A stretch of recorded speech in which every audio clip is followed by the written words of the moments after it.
can't stay the whole time or want to refer back to it later. Welcome to Turkey Hunting 101. Before we get started, we'll go over some reminders.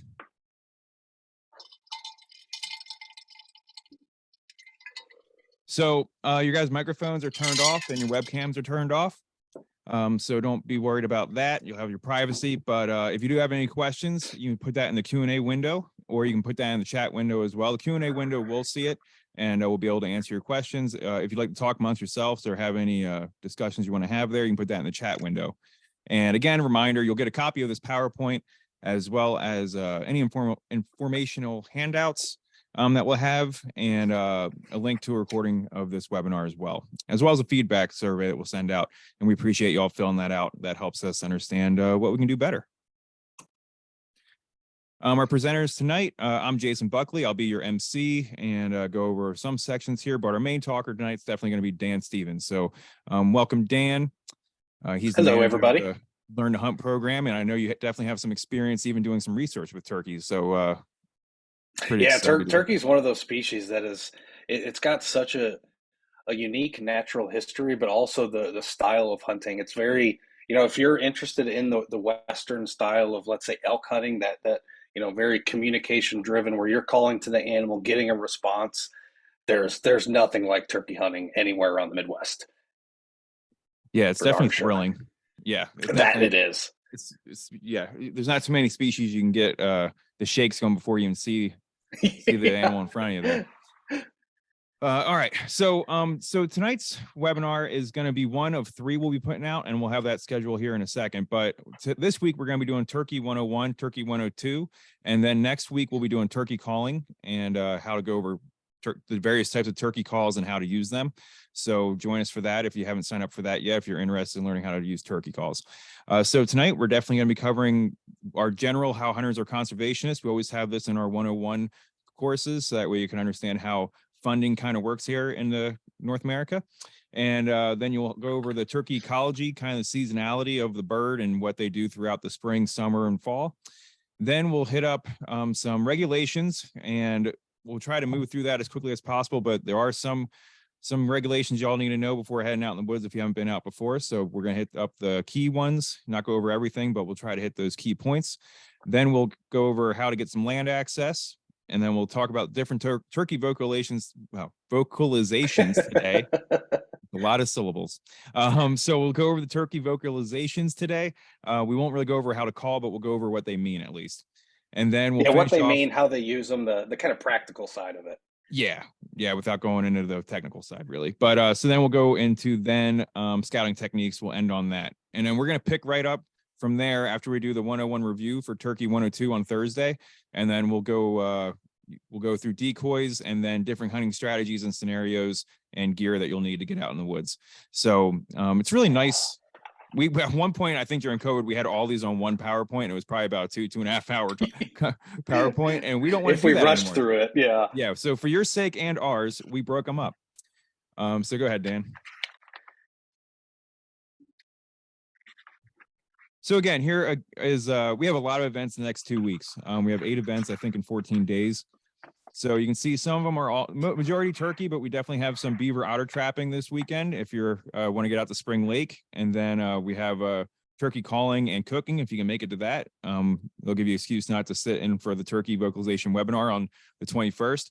And then we also have mammal tracking, going over different footprints and things of all the different mammals that are in the Midwest.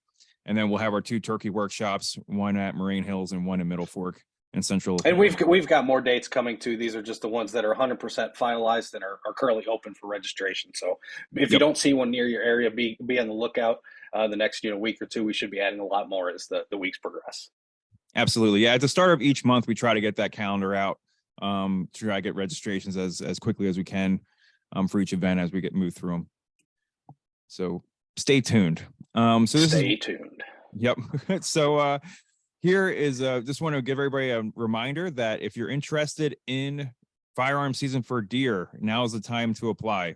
Something we'll be talking about here, especially when we get into the tags for turkeys. In the fall, when you're getting ready to do firearm season for deer, you should be applying for your turkey tags. And in the spring, when you're getting ready to go out turkey hunting, you should be applying for your deer tags. Something to remember here in Illinois. So you got your first lottery. If you're a Illinois resident, head over to the IDNR website and get your tags submitted. Awesome. All right, Dan, you can take it over from here. Thank you very much for covering all this, and have fun.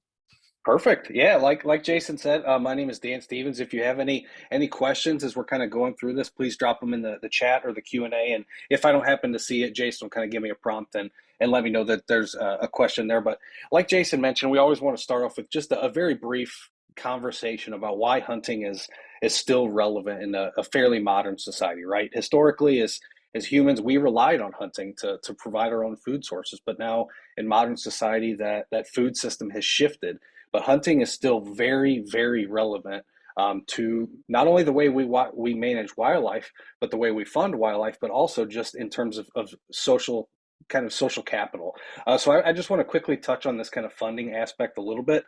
If you're unfamiliar, there's federal legislation that was introduced in the 1930s. It's colloquially known as the Pittman-Robertson by the two senators who introduced it. It's more commonly known as the Federal Aid in Wildlife Restoration Act. But the really cool thing about this funding mechanism is anytime you purchase a firearm, ammunition, archery equipment, arrows, things like this, there's a tax that's already built in to the price of that item that is then allocated to the U.S. Fish and Wildlife Service, who can then allocate it to individual states. Now, the really cool aspect of this funding mechanism is that it can't be gobbled up by the Secretary of the Treasury or the Treasury Department. It has to stay within that Department of Interior to bolster wildlife habitat, but also for more hunting and target shooting. And so this is just a quick little reminder of the importance of hunting in terms of funding. Obviously, we get a lot of conversation about managing wild populations, but a lot of the funding behind wildlife and conservation in this country comes directly from the back of sportsmen and sportswomen. So we're going to dive a little bit into some basic lingo and some terminology that you'll kind of hear me use throughout. Again, for many of you, this will probably be a review, but just a couple key kind of terminology that we'll kind of use throughout. The first is going to be the beard, and you can see we kind of wrote it down as this hairy protrusion from the chest, but again, these are birds, so they do not have true hair. This is, in fact, a modified feather, but it essentially just grows right off the chest, and you can see it here in a few of these pictures down at the bottom. Now, typically, you're going to see this on a male. I don't want to say always. It usually is a characteristic of male, but in very rare instances, a female can have a beard, but the vast majority of bearded turkeys are going to be either a Jake, which is an immature male, or a Tom, which is going to be your mature male or your adult male. Another term that we use quite a bit is the spur. If you can see here on this little illustration on the right, you can see the spur is just this nice little protrusion that jets right off the back of the leg. I will give, it's kind of hard to see, a little word of caution. When I was doing turkey research, I took a spur right through the hand. So after you take a shot and you go to pick up that bird, make sure it's completely deceased. Make sure its muscles still aren't twitching. It's best to just give it a little bit of time before you immediately go and try to grab onto those legs. So just kind of be on the lookout for those spurs. They can be very sharp and there's a lot of power. Up next is fan. So fan, you can see here in this bottom right picture, this adult Tom has essentially his fan all kind of splayed out, and these are just the tail feathers. And this is basically him just kind of showing off his stuff. It's part of their courtship behavior, which we'll talk quite a bit as we kind of move through the ecology section. Already mentioned, Tom is the mature, Jake is an immature, and then the hen is going to be your female. Now, the really cool thing about turkeys is they are not just found in the Midwest. They're found in a variety of different places. They're found across the country, across the world in some cases, and they all come in different shapes, sizes, colors, variations. Now, what we have here in Illinois is going to be the eastern wild turkey, so that's this one kind of right here, dead in the center in the top row, but we also have Merriam's, Osceola, the Goulds, the Rio Grande, and then my favorite, the ocellated. Never been lucky enough to get one of those, but pretty cool. And again, that's what's really unique about turkey hunting is a lot of the tactics that you kind of start to develop, you can apply to these different subspecies of turkey and hunt in similar ways. So much so that there is kind of these, for lack of a better term, unorganized contests where people like to try to get a certain amount of each subspecies per year. And so you can do the Grand Slam, which is you're trying to get all 4 of the U.S. subspecies. So that would be the Eastern, the Osceola, the Florida, the Rio Grande, all in one single year. So it's kind of unique in that there's these little different challenges, and there's people that travel across the country, across the world, to get to the the ocellated down south. But really cool bird, a lot of fun. Now, I do want to talk a little bit about the history of turkeys in Illinois, and I think as we move through the regulations, a lot of these questions, or a lot of questions would be asked about regulations, and I hope to kind of stem off a little bit of that right now. Turkey are not the most prominent species in Illinois.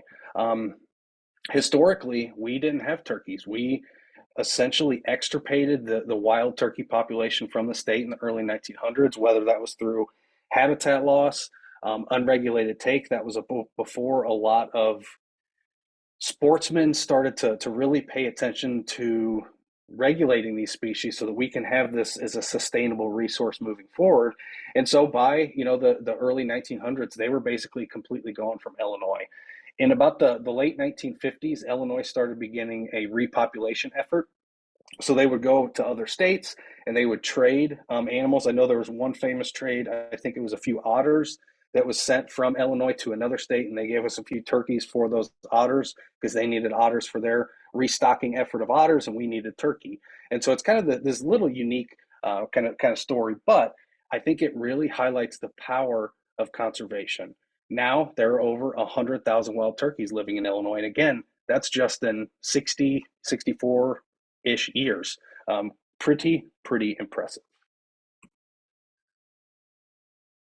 Now, a couple key behavior and attributes. We're going to really focus on the spring. Obviously, you can hunt turkeys both in the spring. There's a fall season for shotgun, and then there's also a fall archery season. But today, we're really going to be focused on kind of the spring behavior because a lot of that's going to apply to how we hunt. So during the spring, luckily, that's when they are going to be most aggressive. That's when they're going to be moving the most, and that's when they're going to be entering into their courtship behaviors. And that's what we're trying to do as hunters during this time of year, is kind of play into those courtship behaviors a little bit and try to bring in that adult or that immature male to us. Now, what I do want to try to think of the best way to phrase this. So in nature, the tom is not coming to the hens. We talked a little bit about his fan and how he kind of gets full strut. He puffs up all his feathers, puffs out his tail feathers, kind of like here in this bottom picture. And what he's doing is he wants to be visible and let the hens come to him.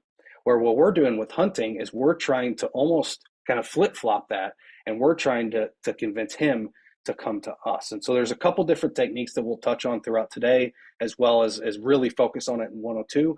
But I do just kind of want to emphasize that, especially as we're talking about ecology and behavior, that in nature and in the wild, the toms are trying to display themselves, look gorgeous, look big, look puffy, look like the dominant bird, hoping that the females come to him, where in hunting, we're kind of trying to reverse that process a little bit. Now, during the spring, we are primarily focused on harvesting males. I did mention a little bit ago that there are some instances where a female can have a beard. In those cases, that hen could be legally harvested, and we'll talk about that a little bit more in the regulations, but I just kind of wanted to mention that during the spring, we're really focused only on male harvest, where in the fall, you can harvest both a male or a female. Now, turkey are what we kind of call crepuscular. We have this term diurnal, which means active during daylight. We have nocturnal, active during nighttime. And then we have this other word called crepuscular. And this is essentially being most active at kind of the twilight hours. So that first little bit of the day and that last little bit of the day. So kind of that dawn to dusk. Now, what I do want to emphasize, and we'll kind of get into this a lot during 102, and I'll let Jason kind of chime in here for a second too, if he can. The vast majority of my turkey hunting success, most people would argue it's going to be that first 30 to 45 minutes off the roost. That's when you're most productive. I have only had a very small modicum of success hunting off the roost or hunting roosted birds. The vast majority of my success is from about 10:30 to about 12:30. And I think a lot of that is the way that they roost. So a male, he's going to roost in an area where he can keep an eye on females. overnight. When they fly down first thing in the morning, he already knows where those hens are. It's going to be very hard for you to get him to leave those live hens that he's been watching for a day, 2 days, to come to you. But after he goes off in the morning, he breeds with them, he spends some time with them. That's when he's going to start redoing his loops. He's going to start moving around a little bit more. He's going to start trying to look for more hens.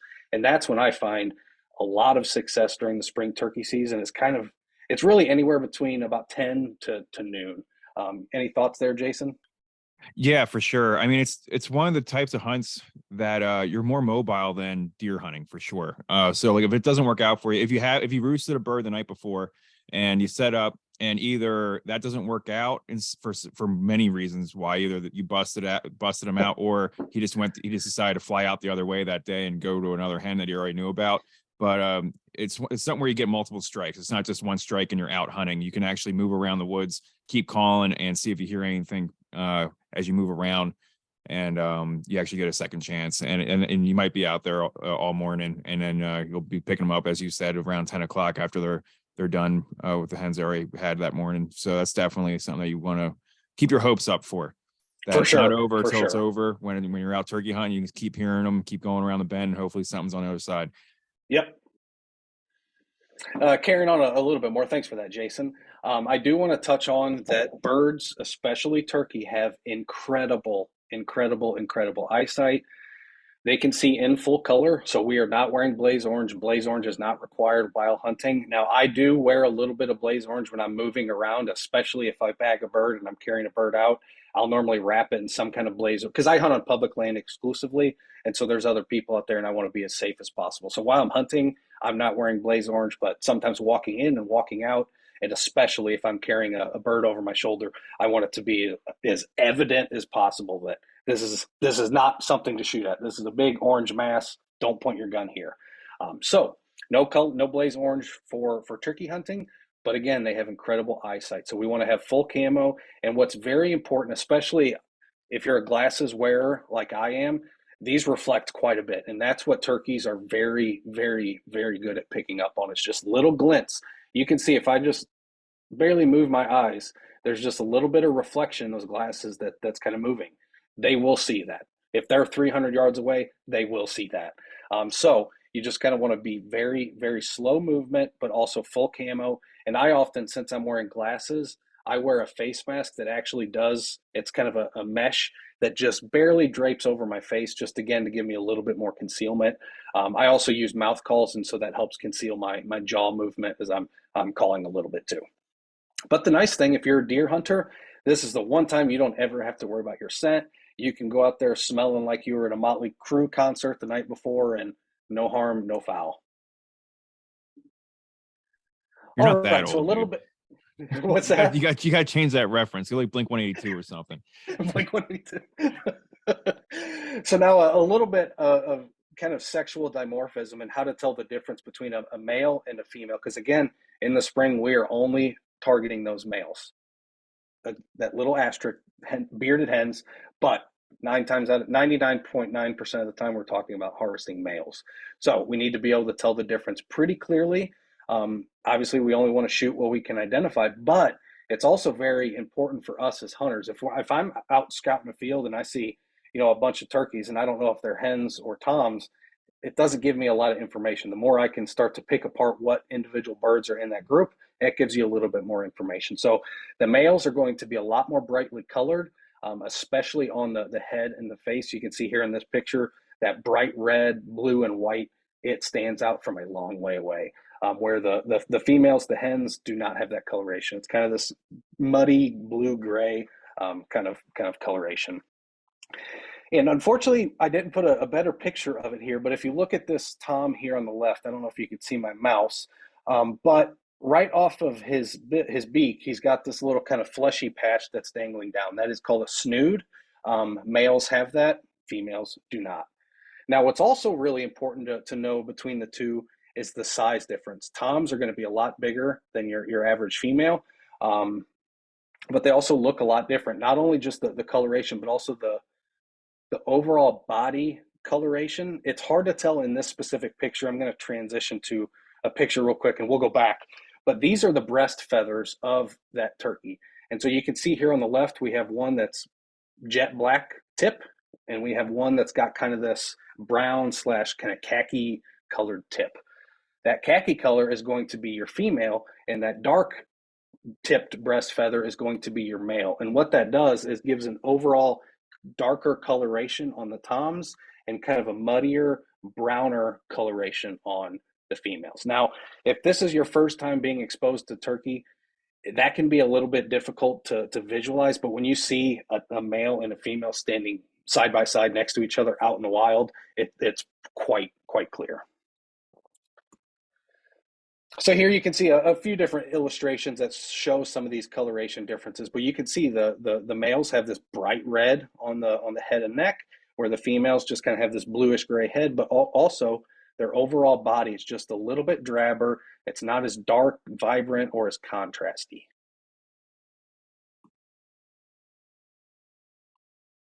I do want to touch on a little bit more on this slide before we kind of move on.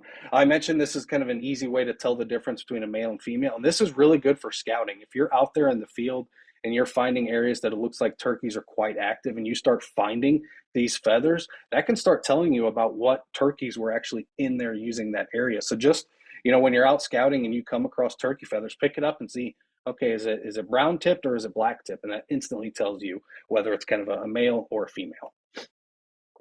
Now, carrying along the same kind of lines as that, we can also tell gender by looking at their scat. So hen turkey scat is shaped completely different. It kind of looks like the standard poop emoji that we've all used on Facebook or texting, where the males is often going to be J-shaped. And a lot of this is due to the anatomy of the hen, with the way the large intestine rests against her cloaca. Especially because she has to push eggs out there. So it's a little bit different than the males. And so it causes kind of this just kind of mushing of the scat rather than this nice kind of cylindrical scat that comes out like the males in terms of a J shape. So when you're out there scouting, pay attention to scat. If you happen to see it, chances are you're going to be able to tell that it's either a hen or a female. Now, I will say they're not always this recognizable, but you can normally start to get a pretty good indication whether it's from a male or a female. Now, a little bit about seasonal behavior. So turkeys have almost two distinct behavior patterns. At least that's kind of how we're going to break them up for today's talk. They have a spring and summer behavior, but they also have this kind of fall winter. And so in the spring and summer, which is obviously what we're getting into right now, this is kind of the breeding season. This is when the males are going to be out there trying to breed as many females as they can. The females are going to be focused on building nests, incubating nests, and then raising up that brood throughout the rest of the year. And so they need a little bit different habitat, but also they're going to be doing different activities throughout the day than they will in the fall and the winter. And so in the spring and summer, turkeys are going to spend a large amount of time in open fields. They're going to be out there, especially in spring. The hens are going to be focused on a lot of insects. They're going to be just picking little insects out of those grasses. They need a lot of calcium and protein for that, egg development. They're in that nesting period. So they need good calcium, good protein to get that good, strong egg development. Toms, they're pretty much going to be doing whatever the hens are doing. They want to be near the hens. They want to be adjacent to the hens. They'll feed around the hens. Now in the winter, that's when things get very, very different. And this is why I haven't even started turkey scouting yet. That may be a shock to some people, especially if you're a deer hunter. A lot of us deer hunters, we like to start scouting quite early. For turkey, I wait. A lot of that if I was to go scout, 3 weeks ago, 4 weeks ago, a lot of that information by the time hunting season comes around is going to be not entirely useless, but fairly useless to some extent. In the fall and winter, turkeys flock up. They're going to be in these kind of large mega flocks where you may find upwards of 100 birds, 50 birds. I've seen flocks of 200 birds at times. And typically, they're just going to be all congregated and they're going to be hitting whatever food source still has food. And so if you're out there scouting in winter or even late winter, and you see a lot of birds, you go, oh, I found the spot. I found 150 turkeys out here. I found the spot. I'm ready. Spring rolls around. they may move 3 to 4 miles to an entirely different spot. So we want to continually be scouting, but we also want to time our scouting effectively. And so now is about the time that we're kind of in mid-March that I will really start doing a lot of my scouting efforts. But the nice thing about turkey hunting is turkeys have it doesn't seem like it would be advantageous from an evolutionary standpoint, but they give their location away lickety split. If you walk out there early spring, you could probably start. You may be able to get a few gobbles back right now, but if you were to just walk out in the woods and make a loud noise, slam a car door, do a hoot owl scream, you may get what we call a shock gobble response. And that's where it's kind of like us gasping or screaming. It's this kind of innate response from male turkeys that they can't control. It just happens, and it basically gives their location away. And so we'll get into that a little bit more, but I just kind of wanted to highlight that. You're not going to hear a lot of that during the fall and winter. You may hear some of the younger jakes, so the jakes that were born that previous spring, you'll hear a few of them start trying to gobble, and it doesn't really sound like a gobble. It's more of it's just got this like guttural. It doesn't really have separation between the notes, but you can certainly tell it's a turkey like trying to gobble. But as we hit March and throughout March, April, and May is when you're kind of in peak gobbling season. You'll hear a lot of gobbles, especially early throughout mid-April. So what do they need? In the spring, turkeys are a little bit picky about habitat conditions. Turkey are what we call gallinaceous birds, and this means they are ground nesting. Excuse me. So they're in the same family as pheasants, as quail. These are all gallinaceous birds, ground nesting birds. So they don't nest up in a tree like, your little cardinals or songbirds, or, up in big nests like eagles or egrets or things like that. They nest on the ground. And so they need very specific prairie-like habitat to be able to build an effective nest that can keep away predators, that can keep them safe, so that they can actually hatch that nest and rear that brood over time.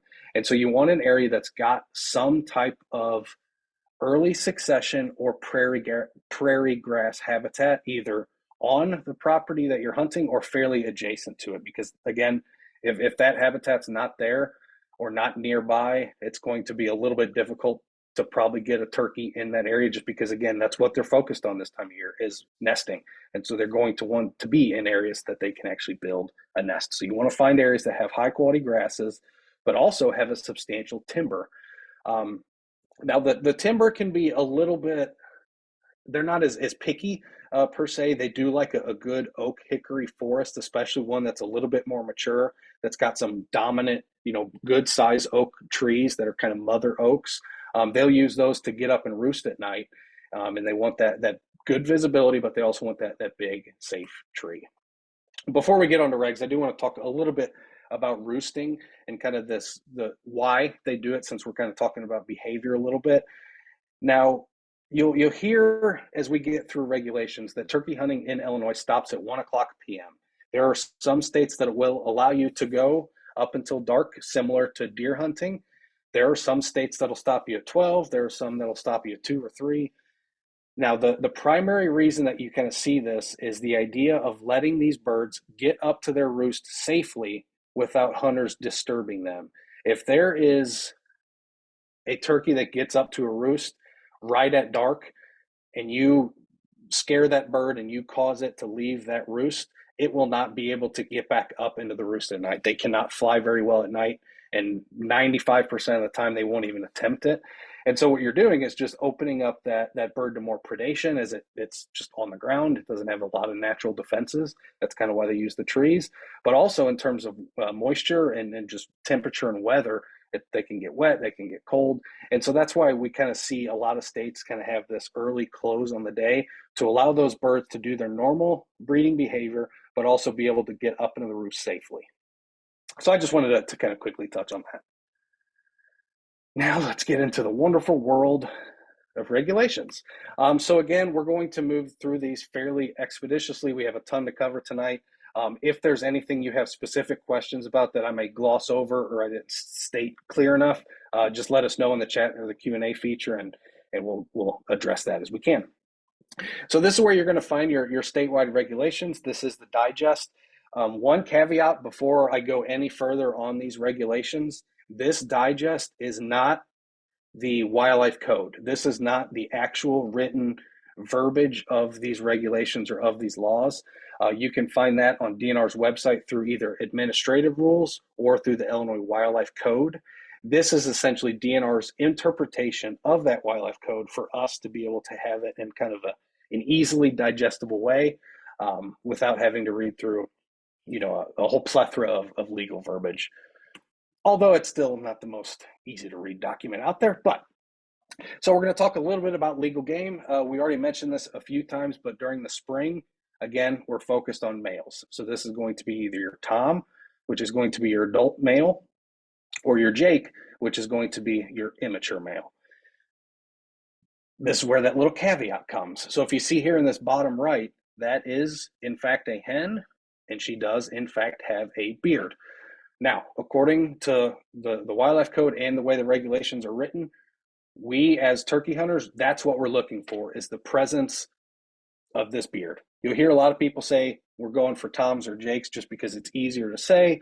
99.99% of us, that's what we're harvesting. But there are a rare instance where you could come across a hen with a beard, and you could legally fill that tag or use that bird to fill your tag. Now, I will say, I've been around a lot of turkey hunters. There are quite a few turkey hunters that even if they have a bearded hen come up to them, they won't take the shot. It's kind of just an ethical choice that you can kind of make on your own. But just be aware that is out there. But again, we're really focused on that Tom and that Jake. Where in the fall, you can harvest either. Because again, in the spring, we don't want to harvest these hens as they're, incubating nests. They're rearing broods, where in the fall they're not really focused on those activities, so it's not as detrimental to the population to harvest a few. Now, if you're born on or after January 1st, 1980, you do need a hunter education safety course. You can take this completely online if you're over 18 years of age or older. They also do have a couple instructor-led courses. I will say those get filled up fairly quickly, and there's not as many of them as there used to be. So if you can sneak into an online course and you're okay with that, chances are you're going to be able to do that a lot quicker than if you were to go through the instructor-led course. But if you're brand new to hunting, this is kind of a one-time thing. Once you get this, you're done. The vast majority of other states in the country honor Illinois Hunter Ed. So once you take it, you're normally good for almost every other state out there. And in Illinois, if you're hunting with a firearm, so again, archery shotgun. Turkey hunting, you can hunt with either archery equipment or shotgun. Archery is quite difficult. I'll tell you that from personal experience. But with a shotgun, you will need to have an Illinois void card. So regardless of who owns the firearm, any Illinois resident who has a firearm or ammunition in their possession must have a void card. I will say, again, I'm not a DNR employee, but I will say that they get a lot of calls about the void card, and unfortunately, they legally can't discuss it. They have no authority over the program, no authority over it. So if you do have specific questions about the FOID application, the FOID program, contact the Illinois State Police is going to be your best bet.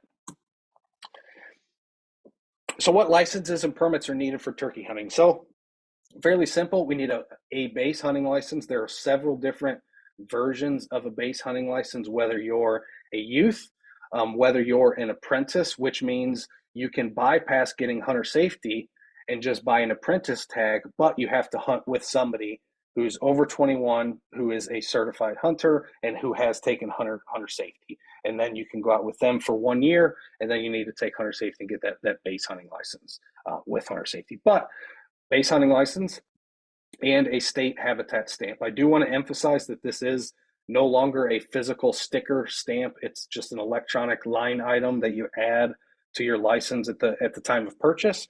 And then obviously a turkey permit. Please sign your permits and licenses. There was actually an article that came out a few days ago that looked at it basically broke down all the hunting violations in Illinois and kind of tallied them. And the number one and number two were not having the proper permits. Number two, the permits weren't either printed or weren't signed. So just because you have the permit doesn't mean it's valid. You have to have it physically printed out, and you have to make sure to sign it. So just kind of a quick reminder there. There are a few different turkey permit types, and this is where I'll kind of slow down because this does get a little bit tricky, especially if you're brand new to hunting. There are a couple different types of turkey permits, and a lot of it depends on where you're going to be hunting. If you're going to be hunting on private land, that's going to be completely different than if you were hunting on public land. And so I'll kind of talk in kind of two schools of thought. So obviously, first we have landowner tags. These are if you own a farm, you own, oh, I got turkey feathers flying everywhere. You own a farm and you have a certain amount of acreage, you can get free permits to hunt on that specific property. So those are the landowner permits. So you have to, again, it's your land, you own it, you can get some free permits for it. Now, the special hunt areas, these are those that are your Illinois DNR public sites. So whether it's Clinton Lake State Recreation Area, whether it's Pyramid State Park, whether it's Pere Marquette, all of these different Illinois DNR sites, a lot of them require a site-specific or a special hunt area permit. And these are awarded via lottery, just like the county tags that we'll kind of discuss next. But again, these are going to be only usable for the specific segment that you draw at the specific area that you drew. So this is not a tag that, let's say you drew Kickapoo State Recreation Area 4th season. Well, I don't want to go 4th season. Unfortunately, too bad. The way things are in Illinois, that's just kind of the nature of the beast. But just kind of keep that in mind that a special hunt area is for a specific segment and for a specific area. Now, if you don't want to hunt Illinois DNR public sites, maybe you want to hunt private land that you don't own. Maybe you want to try to get access. Maybe there's a county park, or pro tip, the Shawnee National Forest. You can use what we call county tags. And so these are what most people use for private land, or again, non-IDNR public land, non-Illinois public land. You can use county tags. And these are, again, allocated through a lottery system as well, but you have a lot greater odds. I have never not drawn a county permit. I routinely never draw a special hunt area permit. So kind of keep that in mind. The nice thing is, again, I kind of mentioned it, the Shawnee National Forest. That's always a nice backup plan because there's a few counties there that routinely have quite a few permits that are left available after the third application period, at which point county level tags become over the counter. So any remaining tags after that third lottery become OTC, or over the counter, and it's kind of a first come, first serve. They do announce when they go for sale on the DNR website, and then you just want to be first in line to try to get one of those.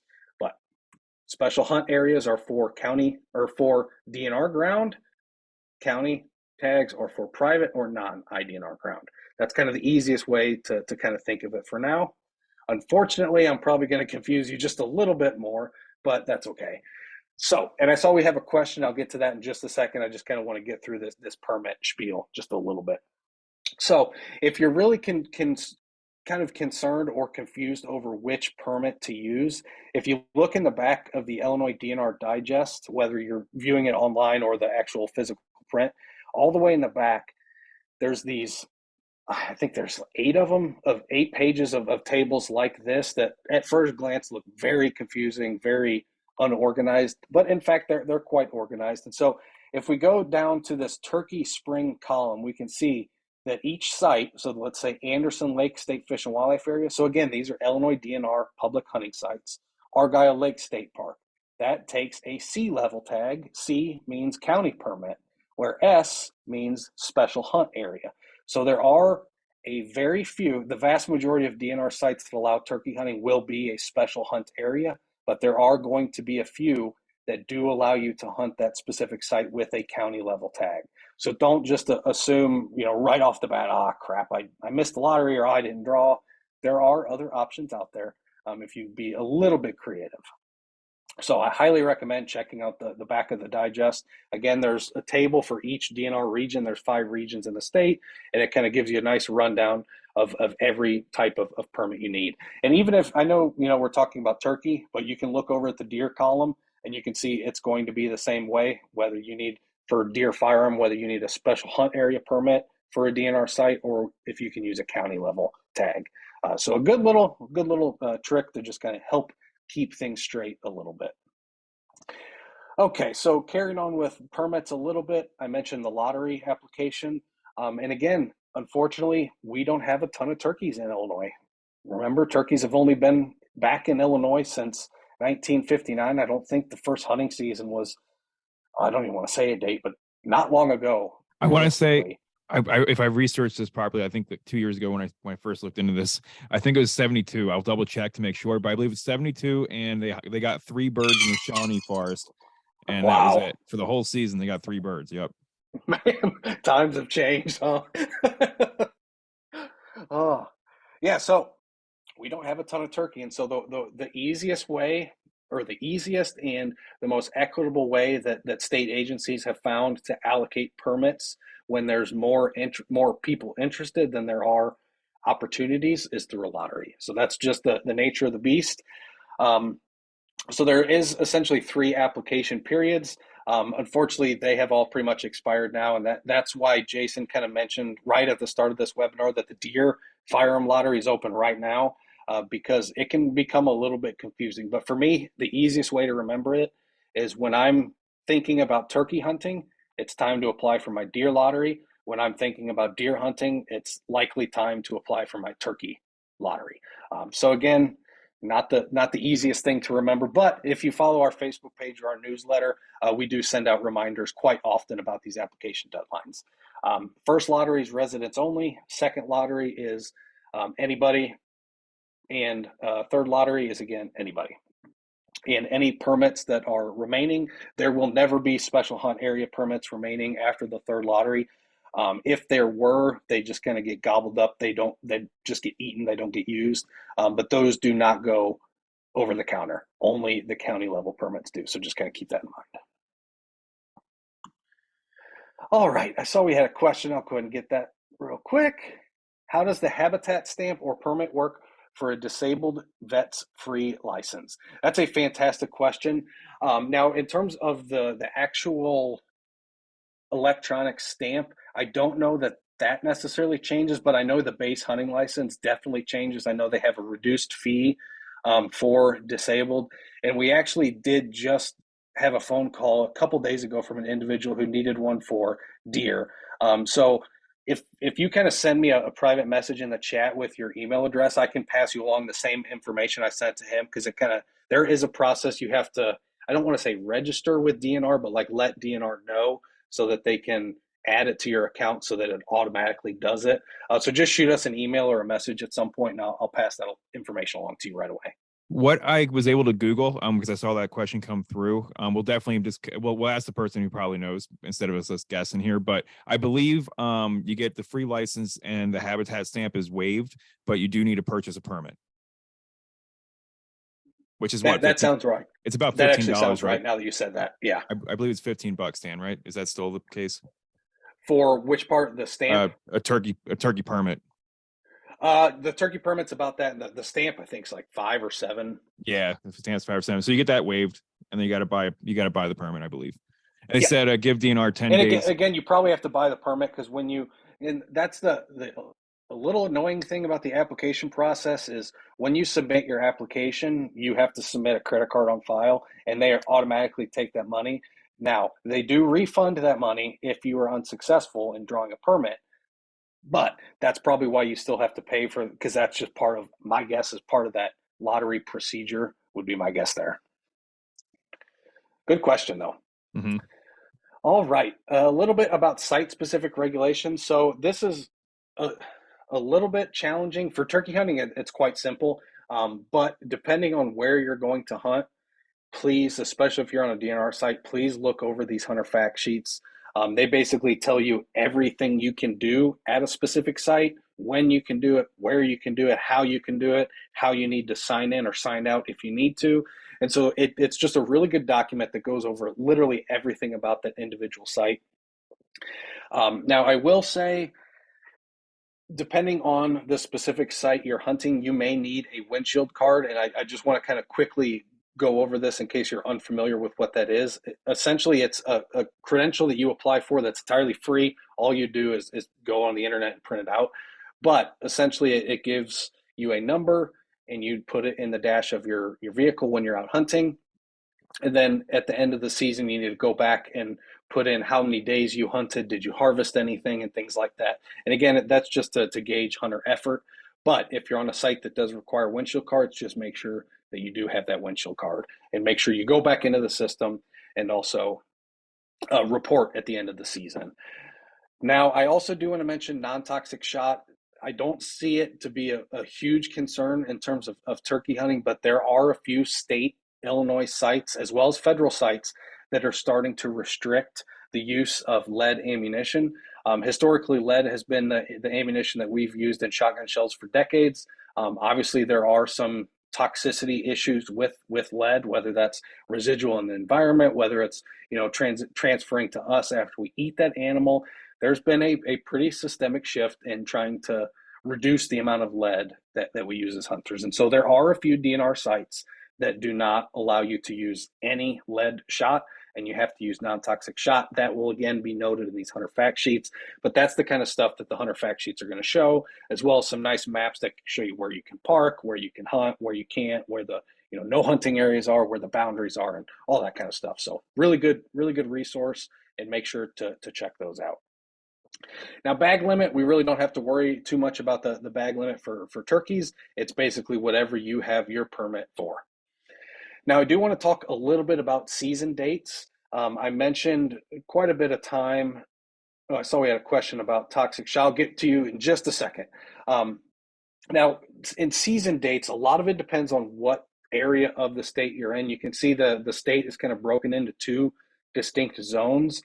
And the whole reason of this is to maximize opportunity and maximize hitting kind of that peak breeding behavior and that peak activity season, I guess, for lack of a better term. Because if we started the whole state at one weekend, people in the northern state are going to be seeing entirely different behavior than people in the southern portion of the state. And so it's kind of split, relatively even. Obviously, skews a little bit more to the downside. But we can see the turkey starts April 3rd in the south zone and April 10th.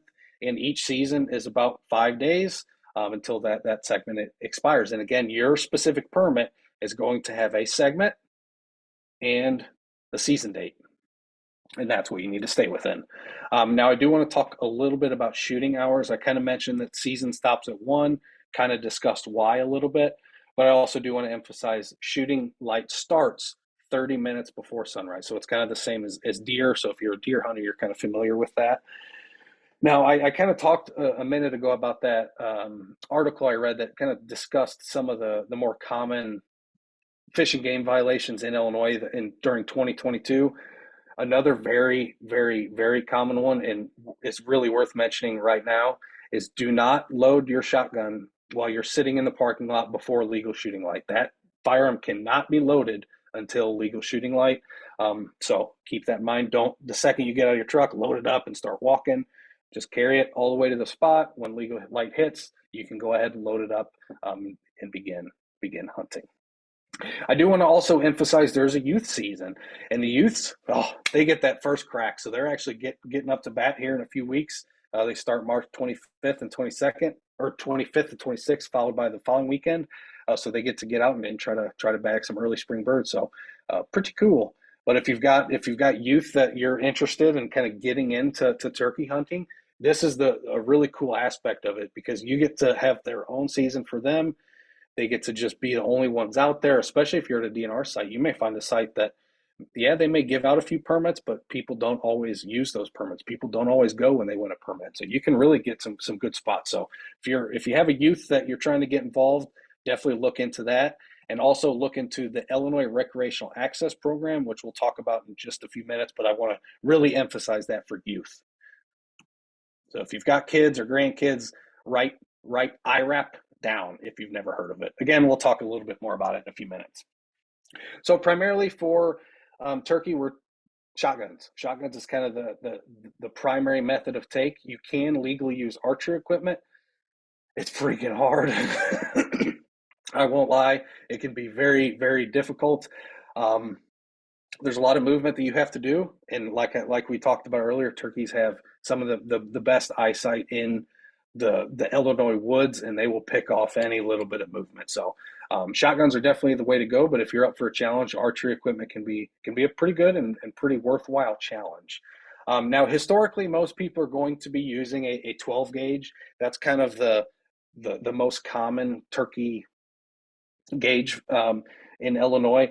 You can use all the way from a 10 gauge to a 20. You cannot use smaller than a 20 gauge, so you couldn't use a 28 or a 410, which is technically a caliber, but it is a shotgun. You cannot use a 410 or a 28, so you're really limited to a 10 gauge, a 12 gauge, a 16, or a 20.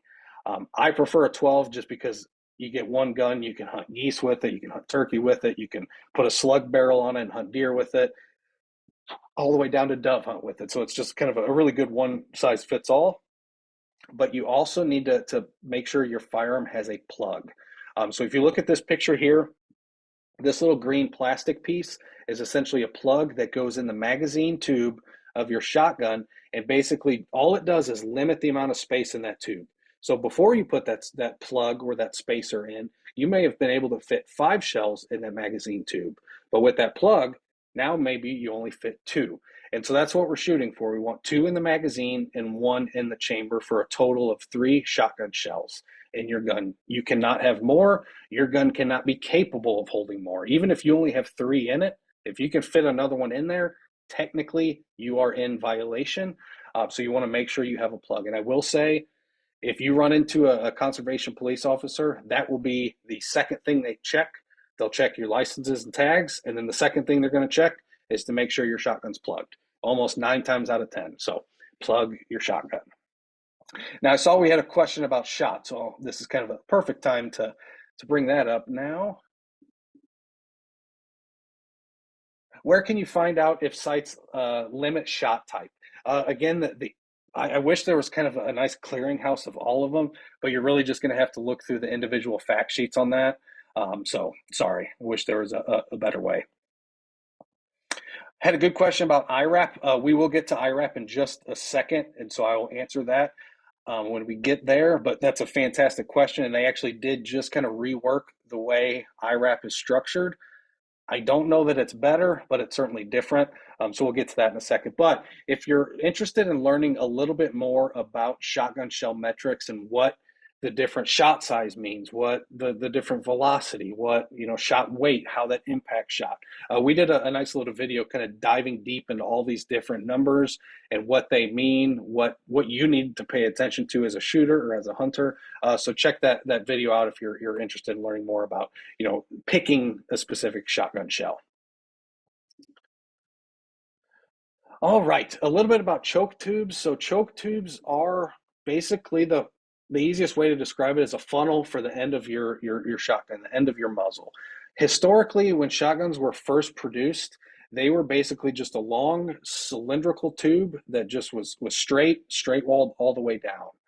Over time, they started to put a little bit of constriction on to the end of that barrel to keep the shot, because essentially when shot leaves your shotgun, it's not just going out as one like clump of shot. It's actually the second it leaves that muzzle, it's wanting to spread. It's wanting to spread out. And so what you're doing with this choke tube is basically reducing the amount it's spreading out and forcing it into a tighter stream. You can almost view it like putting your thumb over a garden hose and kind of getting a nice steady stream of water that lets you get a little bit more range out of it and a little bit of velocity behind it. You can kind of view a choke tube as almost the same way. Now with turkeys, I'm using an extra full.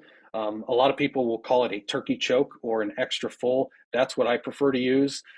Again, it really all depends on your setup, your comfortability, because an extra full is going to be very difficult if you have a turkey from me to the wall, at 5 to 7 or even 10 yards. At that distance, with a full choke, you're basically almost shooting a bullet, a single projectile at that animal. And so there's kind of this fine balance there between having enough spread to give you a nice, easy shot versus having enough pattern density where you're still getting enough stopping power and enough lethality in that, meaning you have enough BBs impacting that critical zone, which on turkeys is going to be the head. So I prefer a extra full or a full choke. Now I will say, we just mentioned a little bit about non-toxic shot. if you are running steel shot out of your shotgun, never, ever, ever use an extra full. 9 times out of 10, when you pick up a choke tube, it will say rated for steel or not rated for steel. Steel actually acts almost like another stepstone. So let's say you're shooting a cylinder choke with lead, that's going to perform like a cylinder choke. If I'm shooting a cylinder choke and I put steel through it, it's going to shoot like an improved cylinder or a modified. Steel is it's dense, right? It's not as soft and as malleable. So when it hits the edges of those choke tubes, it constricts it a little bit even more. But where you run into danger with an extra full choke with steel is there's not enough room, and it can essentially just blow out the choke tube out of your gun. It can cause catastrophic failure to your muzzle, to your barrel. It can hurt you. It could injure you. It could kill you. So please, please, please, if you are required to use non-toxic shot, use something other than steel. There's a plethora of different, especially for turkey loads, because of this specific instance where you want to use non-toxic, but you want to have that really tight pattern. So you'll see different alloys, whether it's tungsten. You'll see some that are even like a mix of 5 or 6 different alloys of different size BBs to make this kind of fancy projectile. So there are different options out there. Just kind of keep that in mind and make sure you do your research when you purchase your choke tube to see that it's rated for, because they do make choke tubes that are rated specifically for steel, especially for those waterfowl hunters. But typically for an extra full, you're not going to want to run steel through it. And Hey, Dan. if you have any questions about that, I know that's kind of a lot of information. I'd be happy to work one-on-one with anybody. So That's fair. I'll let you go with that. That was a good summary of that. I was gonna ask you some did more you have a questions. good question? I mean, if you've got a Basically, good question, hit it. I'm just like people who have waterfowl setups maybe already, and they're gonna go turkey hunting. Is that what they would have been using for like goose season enough? Like, would a full Sure. choke that would take steel be Yeah, fine? if it's a full choke that's rated, now a full choke you can get rated for steel. It's where you get that extra full Right. and there probably is some on the market for steel. I don't necessarily see the need for that. But a full choke that's rated for steel, perfect. Absolutely Right. perfect. And it really comes down, I think you're going to get into it here, but the patterning of the shotgun, and that will tell you if what you have is going to work or not. Yeah, I And thought we that's, had a slide on. There it is. yeah, we'll get there. Yep. Yeah, we'll get there. I just wanted to make sure it was in there. Yep. All right, a few post-harvest regulations. Um, the biggest thing to keep in mind, like I mentioned, don't be me. Don't get a spur through the hand. I'll just be real. A lot of people, when they talk about turkey hunting, they kind of or when they talk about hunting in general, they oftentimes try to take the blood out of it. And I don't know that that's necessarily the proper way to go about it. If you've never been turkey hunting before and you've never watched turkey hunting before, when you hit a turkey, when you shoot a turkey, it's not going to just collapse over and instantly be dead. There's going to be movement. There's going to be wing flapping. There's going to be muscles that, even if the animal's completely deceased, there's still these natural processes that are still occurring within that animal. So please, please, please do not go over and try to pick up that animal immediately, especially a turkey, especially with those big spurs. It can be quite dangerous, especially if you catch, one of these arteries through here. You can be in for a really, really, really big hurt. So proper etiquette, if that animal is still moving a little bit, is to go and put a foot over its neck, cut off any, that last little bit of circulation, and that'll kind of finish off in just a few seconds. But again, like we just mentioned, we're going to talk about patterning, and we can kind of ensure that we try to get the quickest, humanest, ethical kill out there. But I do want to be real. After a shot, the vast majority of the time, there's still going to be a lot of movement. So just don't go over and pick it up right away. But after that animal's finally calmed down, it's finally done moving, it's not twitching anymore, that's when you want to go ahead and attach the tag to it. You don't want to take pictures. You don't pick it up and start carrying it around. You need to tag it as soon as possible. So the second you recover that animal, put a tag on it. You take a picture. I don't know if, I'm sure there's been some in Illinois, but there was a famous case in Kentucky when I lived there a few years back of a farmer who was um, out combining in one of his fields. It was during deer season, out combining one of his fields, got out, shot a nice buck, took a bunch of pictures of it, didn't put the tag on it until after. And he got a fish and game violation because they checked that Facebook photo because somebody saw it. This animal's not tagged. He's already moved it. So again, tag that animal before you do anything with it. Get that tag on it, notch that tag, call that tag filled. Now that tag must remain on that carcass until you get it to your house. And you also must register that by 10 p.m. on the day of harvest. And again, season closes at 1, so that gives you, at the littlest 9 hours to get that bird registered and kind of telechecked in. Now there are two different ways you can do that. You can do it online, which is my preferred method, or they also have the old, like, where you type and push different buttons on your phone and a robot voice talks back to you and you punch in a number 500 times and hope that you hear it right. I prefer online just because you just type it in. You don't have to worry about hearing it and trying to write it down. It's just all right there. But make sure you have that harvest telechecked by 10 p.m. on the day that you harvested it. Already mentioned this, but blaze orange or blaze pink is not required for turkey hunting, but I do kind of recommend it, especially when you're up moving around. Even if it's just a hat like this, while you're done hunting, you're just maybe going to a new area, or maybe you've already bagged a bird, get some blaze orange on you or some blaze pink just to let people know that you're there. A few other turkey hunting regulations: electronic calls cannot be used. That means you can't take your smartphone out there and start playing turkey yelps and turkey gobbles. You cannot use electronic callers for turkey. You may also not bait turkey. And now we get a lot of questions about what constitutes baiting. And the way that it's currently written, and it's pretty much this way across the vast majority of states that kind of all borrow the same language, is it's written anything that is not deemed a normal agricultural practice, right? So if you're out there hunting in a cornfield, that's not bait, that's a standard agricultural practice. If you go out there to that same cornfield and take 50-pound bags of corn and start dumping it, well, that's not really a standard agricultural practice. That's considered baiting. Same with, let's say, deer. This may be a better example.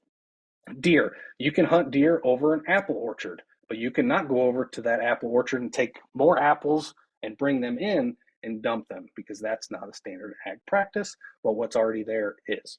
Hope that makes sense. Also, no culling that imitates a turkey before the season opens from about today, depending on your zone. And again, that's just to give the birds a little bit of space, let them calm down. The woods are going to light up here soon. Just let them have a little bit more freedom and flexibility before the hunters start moving in. And also another one, never really been an issue for me, never something I've even ran into, but you cannot legally shoot a wild turkey while it's in a tree before 7 a.m. After 7 a.m., you can. So shot placement with a shotgun, we talked the importance of getting a good pattern. This is why. You can see the size of the target that we're aiming for is fairly small. And so we want to maximize pellet density, maximize stopping power, and maximizing energy to make sure we're getting the quickest and humane harvest that we can.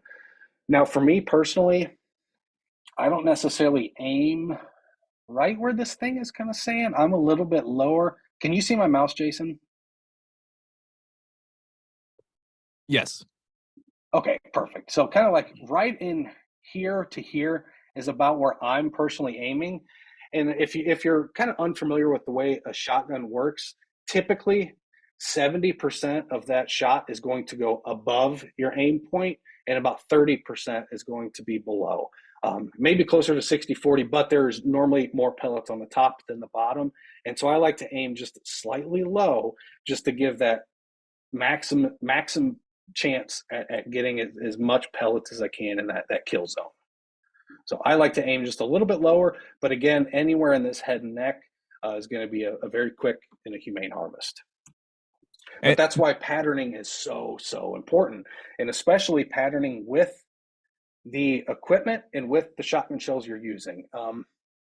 When I first started turkey hunting way back when as a kid, I went to pattern my shotgun, and I just took out some normal bird shot shells and went and patterned it, brought it back, showed my dad, what are you doing? You can't. And so it's really important to match the shells you're using hunting to when you're patterning, because that's the whole point, is to get how that shot patterns in your shotgun. That's kind of the whole purpose, is to see how that individual shotgun shell performs.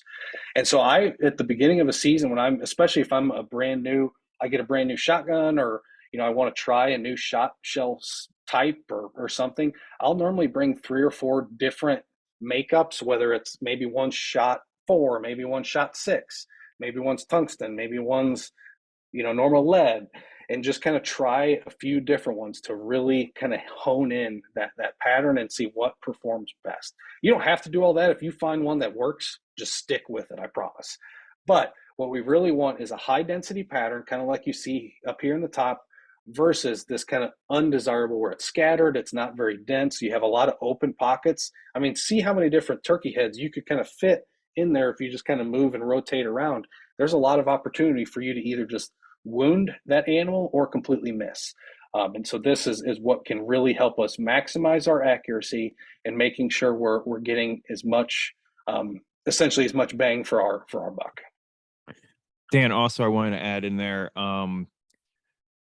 another way that you're injuring the turkey is by breaking its neck as well. So you don't really want to shoot it if it's in full strut, because when going back to any of the photos, you don't have to, but imagine when the turkey's in full strut, his neck's kind of tucked in and he's all pluffed up.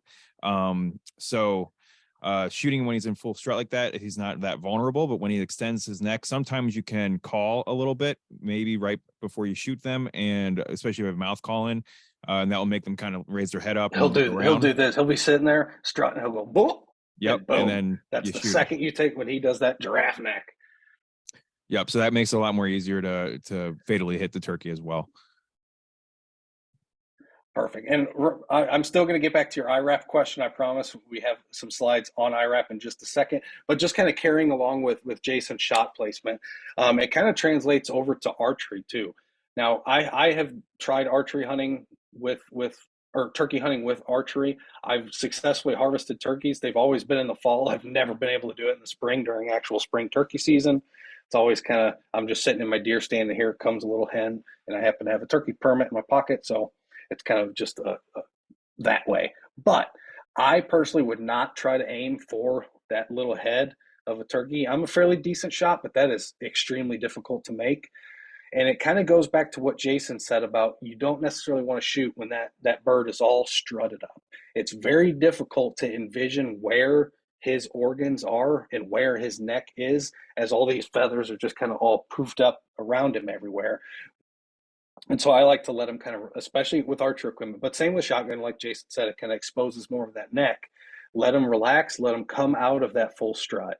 And if they, like he said, if they are struck in that strut, just give them a little, and a lot of times that, even, not a full yelp, just a little might be enough just to get them to slowly lift their head up and look and expose that neck for a perfect shot. Or if you're with archer equipment, that perfect wing shot.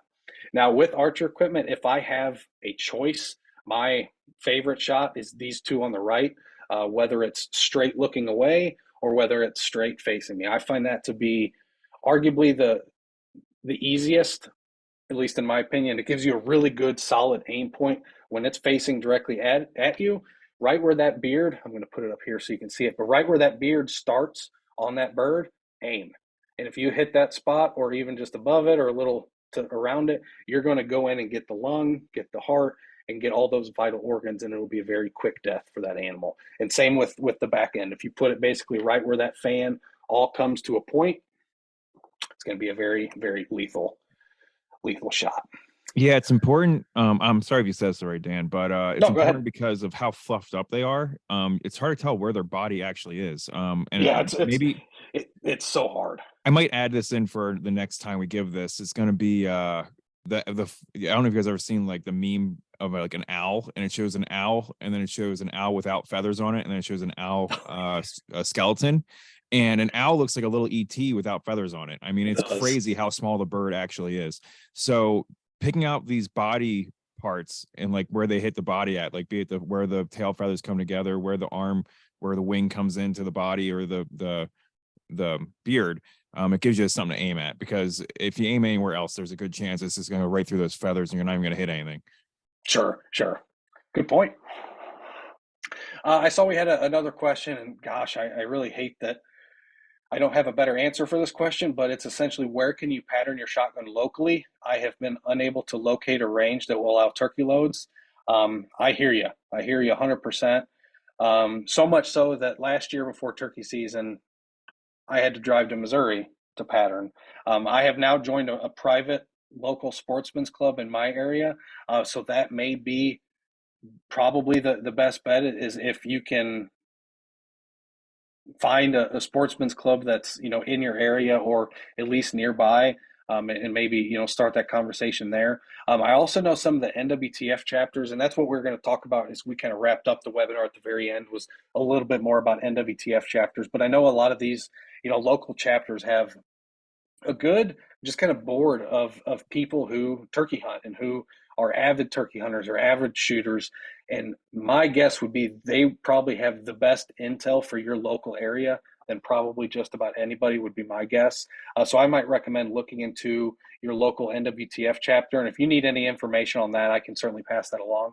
I can find that local chapter contact for you and send you that. But that would probably be my best recommendation. Had another question before we go on real quick. Should you let DNR know if you wound a turkey and lose it? That's a good question. So the way it's kind of written in the wildlife code, and again, this is more of an ethical dilemma. I will say you do not legally need to report it at all. I probably would never, unless it was a very extenuating circumstance, or I thought the bird should be wounded, or I don't know. 9 times out of 10, I would probably not tell anybody. You don't legally need to tell anybody. It also does not invalidate your permit. So if you happen to make a bad shot and just injure or completely miss, that doesn't fill your tag. You can still get right back up and keep going. But you do, according to law, need to make what is written as, how do they say it? A reasonable effort to retrieve that game. Whatever, and again, this is where a lot of discretion is going to come in, because it depends on the officer that you run into that day. If they think you made a reasonable effort to look for that animal after you took a shot, then you're going to be in the clear. If you just like went over there, well, I don't see any blood, walked back and started calling again, they might have a little bit to say about that. So you just need to make that reasonable effort to try to retrieve any animal that you legally attempt to take. Good question, though. And then if you want to get into personal hunting ethics, I have known folks who wound an animal, especially if you only have like one permit for the season. They might count that as their animal for that season, but you're not required to. I've done that before with deer. Yeah. Yeah. Or especially with pheasant hunting, a lot of the times, if you wing one at pheasant hunting and then you only allowed 2 the day, then you count that as one of your ones for the day. Yeah, and like you said, a lot of it comes down to personal ethics. But I just wanted to highlight you're not legally required to report that. There might be a question, depending on if you're lucky enough to get a hunter harvest survey. This is a mail survey that they send out every year to a random sample of hunters, just to get hunter added. What did we see out there? What did we, just to again start tracking some of these things. And oftentimes there may be a question in there about, did you wound any turkey? And in that case, that's a good way to respond, or a good place to respond, and that just kind of helps track. And so that information is categorized, and they do kind of come up with an estimate for the overall state, and it is increasingly low, with how many hunters are out there. It is increasingly low how often a wounded animal gets left. Dan, I don't want to get off topic too much, but really quickly, do you know how the different methods, do you have them listed in your head real fast, of how they actually try to guesstimate turkey flock size in the state? That's a good question. So in this state, I'm not exactly sure. Just a little bit of background. I worked as a wild turkey researcher in Missouri for about 9 months or so. It was just kind of a little technician job. But what we were doing was we were actually developing a population model through what we call capture, mark, recapture. And so we used rocket nets to basically capture large flocks of turkeys. We banned them, as well as put on GPS collars so we could kind of track and see what habitats they were using. And so we were able to come up with pretty good population level estimates for that. Now, in Illinois, I don't know of any large-scale turkey projects. I know there was a big one at the University of Illinois about 4 years ago. A PhD student was doing it, but I know she recently finished, so I don't know if they've re-kicked it off or not. But I know she was looking quite a bit at population size, as well as the effects of prescribed fire on wild turkey population. So again, I'm sure there's some out there, and I know Luke Garver, who is the turkey biologist for the state of Illinois. He does a lot of what we call brood counts as well as nest counts. I don't know how much he uses this to formulate a quote unquote population estimate, more so than he uses it to kind of track population trends, watch these ebbs and flows over time, rather than tries to come up with a number that says there was 112,000 turkey in Illinois.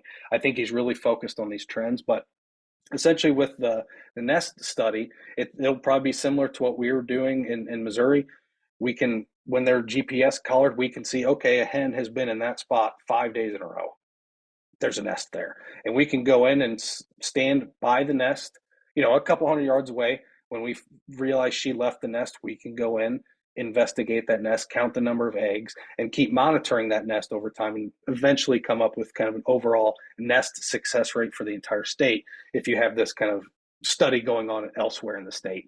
And they also do a lot of brood count, so that's after nesting season when these poults start to hatch and they're relatively close to being able to kind of fly. They'll go in, and again, if they're GPS, we know exactly where that hen is with her brood, go in and flush her, so get her and her chicks to either run or fly. So we can quickly count those poults and say, oh, holy smoke, she's got 12 poults with her. And so then you can start to develop kind of this poult success, because for nesting success of turkeys, it is extremely weather dependent, as well as moisture and precipitation dependent. So if we have a very wet spring, it can be very, very bad for ground nesting birds like pheasants, quail, turkey. So I hope that answered a little bit. Sure. I just know we've interviewed Luke twice now, once with a Q&A and once with a podcast episode. He's definitely, I think, the most charismatic biologist we have in the state that I've talked to anyway. He's a great talker. I highly suggest going back and listening to those episodes. And I hate to say it, but I think he told me how he did it then. I can't remember right now. So I know he does. Do you remember how they do the counts? My guess is it's a lot of nest counts and it's a lot of brood surveys, just because those are easy. They're not expensive to do, and you can do a lot of them with little training. You can hire some seasonal technicians to do that kind of stuff without too much effort. Sure. But yeah, I highly suggest that episode. It's one of my more favorite podcast episodes that we had with Luke. Definitely. All righty. All right. So I'm going to jump in here, give Dan a little break, and I'll talk about we had one question real quick before you take off, just because it's about shotgun shells again. You got it. So does non-toxic steel shot needs a special full choke? Correct.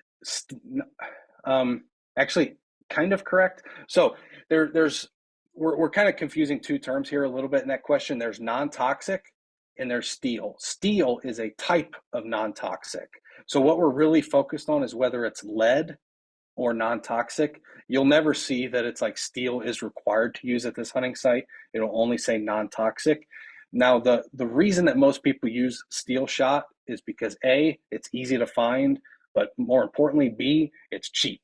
It is more expensive than your standard, let's say, lead ammunition, but it's not near as expensive as some of these high impact alloys. I know I bought a box because I was an idiot last year and thought, oh, this will help me kill a turkey. I didn't even draw a permit last year, but I bought a box of tungsten turkey loads, 5 shells, five shells, $32. Yeah. Where steel, I paid, I think, $12 for a box of 10.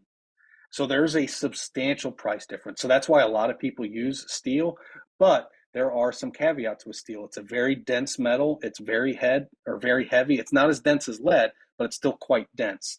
So the big issue is that due to its hardness on a extra full choke, there's just not, with lead, when that shot is inside the barrel, it can ping around in there and it's not going to damage anything. It's just going to kind of bounce off and roll around because it's so soft.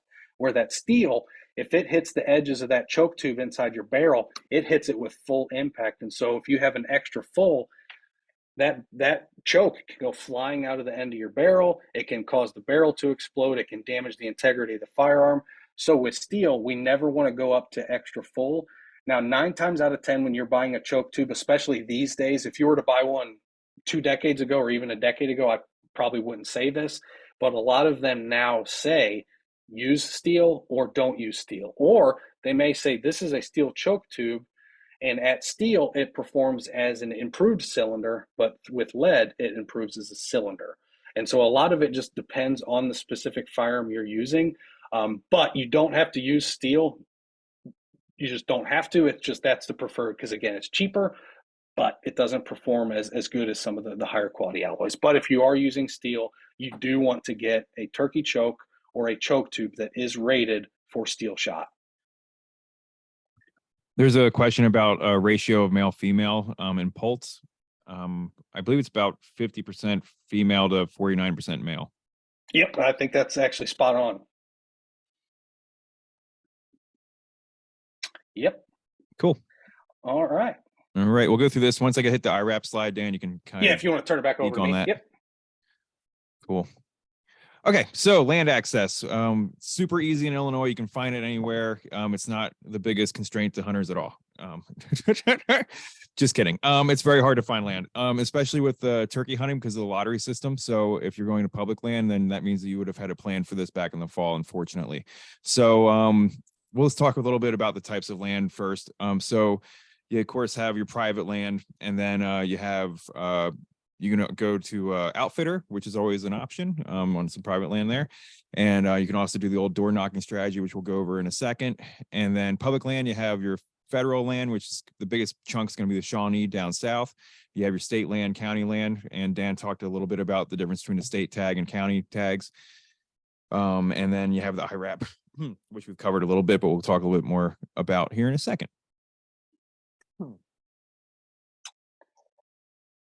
I think there's actually IRAP tags left too.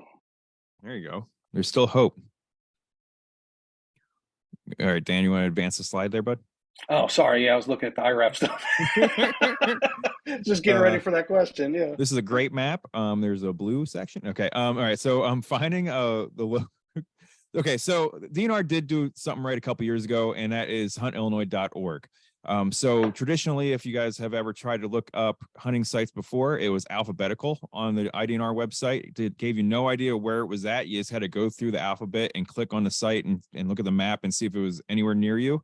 Now they have a database where you can actually look up sites depending on what region of the state you want to look in. You can also look at it according to what species you want to hunt. So this is a much more improved way of trying to find a public land site compared to just an alphabetical list. So again, this is the huntillinois.org, and then you go to the hunt planner button. That's at the top of the page, and we'll get you to this. So we'll go and we'll look at the next slide. This is just a distribution of the sites around Illinois. So you can see they're clustered up definitely down south and along the rivers. We're down in Champaign County at the university, so I don't even know if Champaign has a site. We always go to Vermilion or Piatt. So yeah, we do not. Champaign does not. We're basically baby Chicago, so we're driving 40 minutes. We're not quite an hour and a half, but still we got to drive around here as well. So yeah, so you can just see kind of that distribution. The wooded areas are definitely around the riverways. Everything else is pretty much farmland or privately owned. All right, Dan. So using that site, this is again a screenshot of that huntillinois.org site. You can look up site information here. Another thing to cross-reference would be the hunter fact sheet. This has these drop-down tabs, so you can look at site-specific regulations. You can also look at the site contact info if you want to call them up and ask them any questions. And you can look to see if there's any additional regulations at the site. So this is where you'll see if it says non-toxic shot is needed or something like that. I think there was one site that I saw too that had turkey hunting closed at noon instead of 1. So that's something to look out for as well. I'm sorry, I don't remember that off the top of my head where that was at.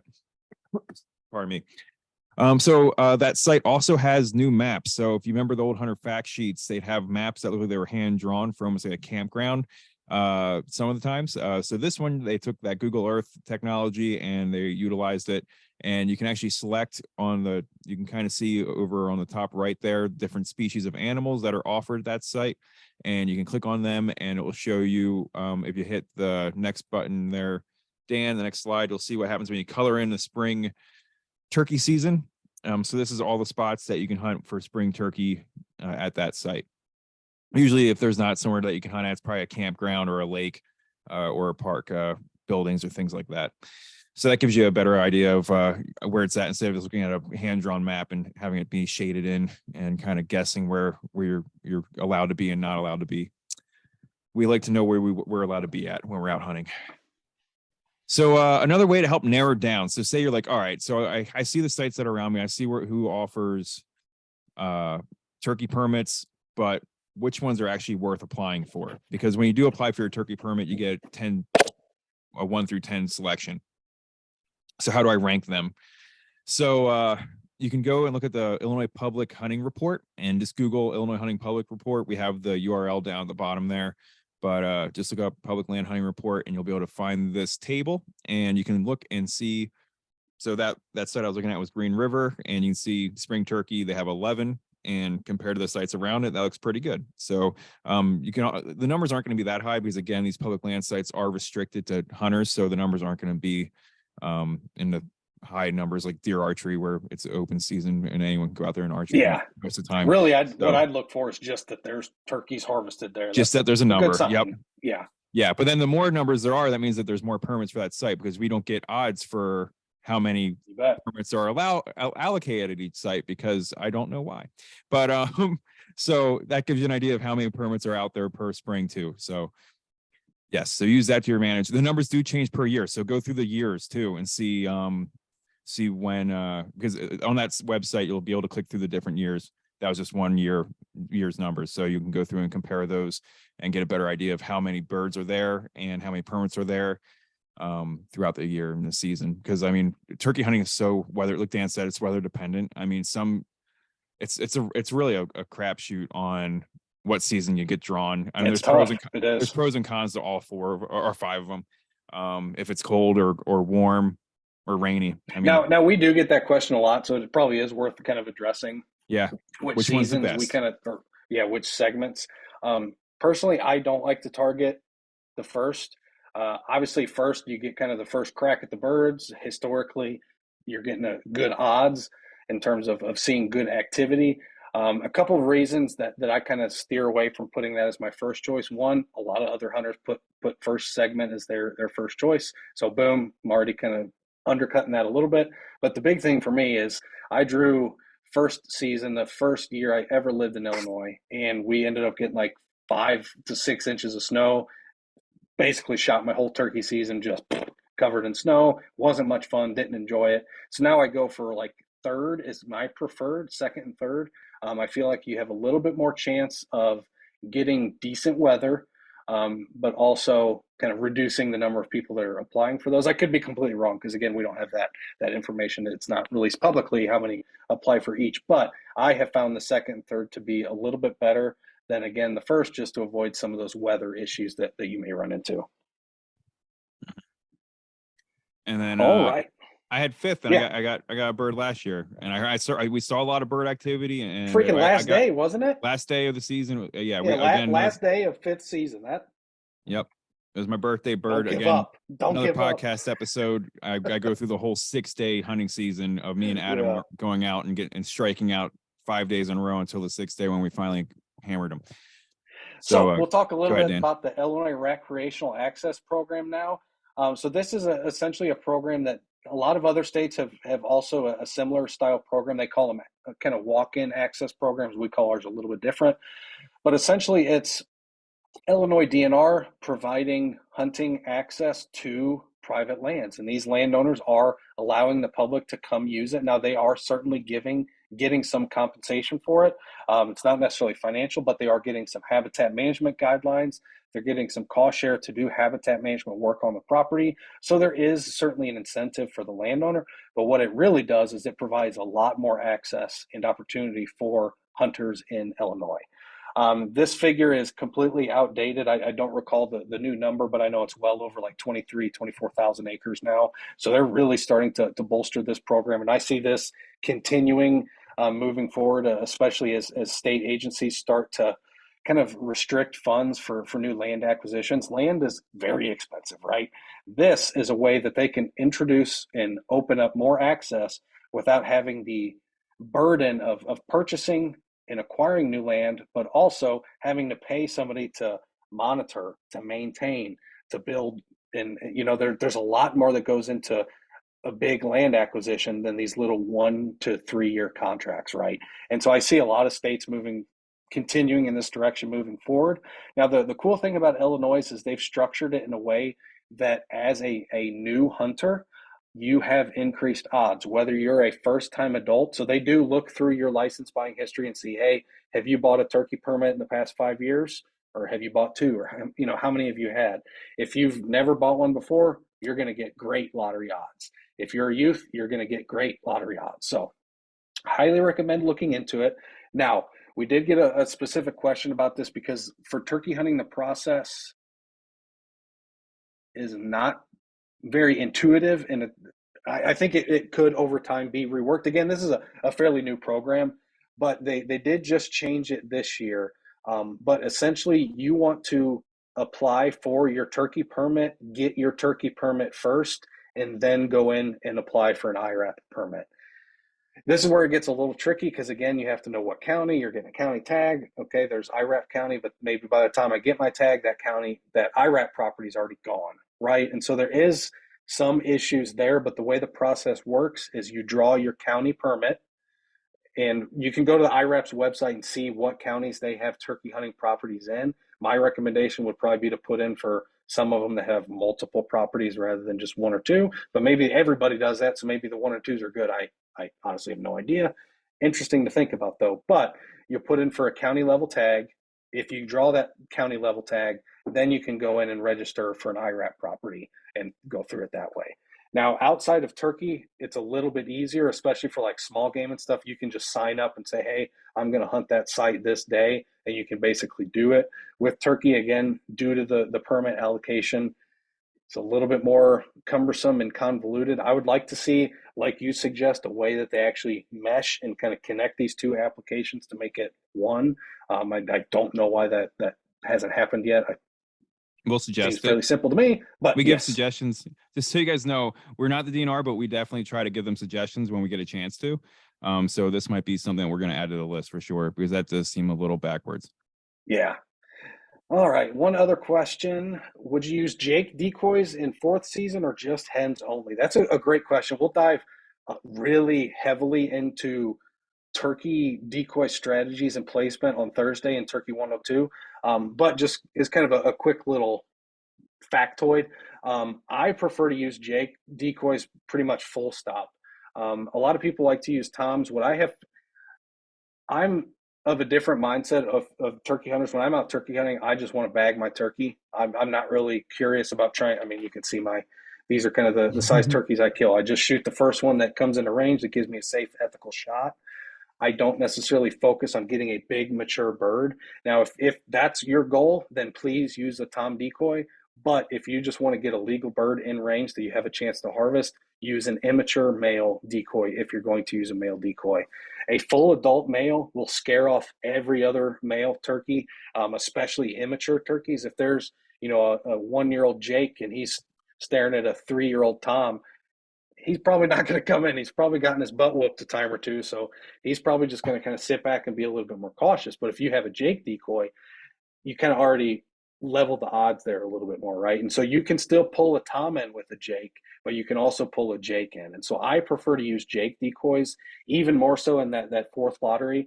Now, as the seasons progress and as you get later and later into segment 4, segment 5, these turkeys will become educated. They will start to pick up on nuances of hearing hunters, of hearing calls, and they may get what I call decoy shy, to the point that in the fourth and fifth segment, I may not even have a decoy with me. I may leave them in the car, and I may just set up in a spot where I can call and have a big thicket of brush or something behind me that obstructs seeing through me. So now it sounds like there's a bird over there, but he can't see it. So now he's going to try to walk by and come through me to be able to pop through there to then see it to what he's hearing.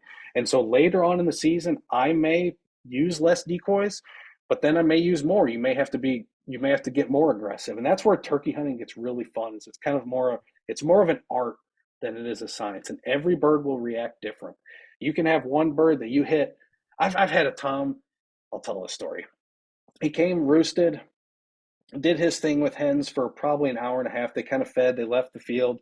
They came back about 30 minutes later, and I started calling it to him. He was alone, so I figured, okay, probably a chance. He literally, at about 300 yards, sat there for an hour and a half, just going back and forth, like 15 yards, just sat there and strutted and gobbled and for an hour and a half. And I think he had been so pressured that his body and his like hormones wanted to go invest. He wanted to go see what was going on, but something was not quite right.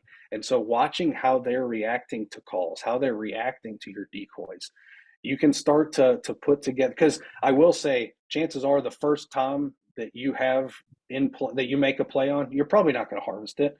It's normally 3 or 4 what I call attempts or sets for me before I get a shot opportunity to turkey. It's kind of this game of chess. Like Jason said, it's very active. I'm going to do a set here, call for 45 minutes, see if he comes in. If he doesn't, I may go try to find a whole nother bird, or I may try to sneak out and come at him from a different angle. And so a lot of it's just being cognizant of what's going on at the time you're out there. But later on in the season, it does become advantageous to try things a little bit differently, whether that's using no decoys or whether it's being super aggressive and trying to mimic a massive fight that's occurring. But I would kind of err on the side of less is more as the season progresses. Because again, they've seen a lot, they've heard a lot, they're starting to become quite smart. Yeah. My 2 cents without we're at 8:37, just a time check.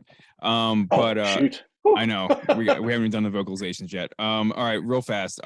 With my experience last year specifically, because that was my funnest season I've ever had, was we did 6 days. It was trial and error. We did decoys. It was the last segment, so fifth segment. And then when we finally got to the spot that we got the first day, we only had 1 hen out, and he came, looked at it, and never came and cut the distance and just walked by.